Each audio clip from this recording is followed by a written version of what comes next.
శబరిమల అయ్యప్ప దర్శనానికి వచ్చే భక్తులకు కేరళ అటవీ అధికారులు కీలక సూచన చేశారు. సన్నిధానానికి సమీపంలో ఉన్న ఉరల్కులి జలపాతాన్ని సందర్శించొద్దని సూచించారు.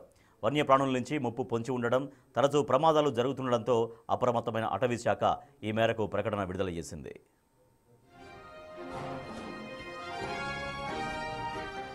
అయ్యప్ప సన్నిధానానికి అటవీ మార్గంలో వెళ్లే కొందరు భక్తులు ఉరల్కులి జలపాతం వద్ద స్నానం చేసి స్వామిని దర్శించుకునేందుకు వెళుతుంటారు. పండితవాళ్ళానికి సుమారు 400 మీటర్ల దూరంలో ఉన్న ఈ జలపాతం వద్ద ఇటీవల తరచూ ప్రమాదాలు చోటు చేసుకుంటున్నాయి.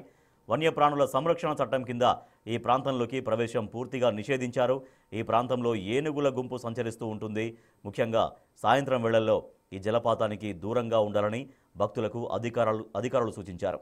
జలపాతానికి వెళ్లే మార్గం కూడా జారే స్వభావం ఉండడం వల్ల తరచూ ప్రమాదాలు జరుగుతున్నాయని చెప్పారు.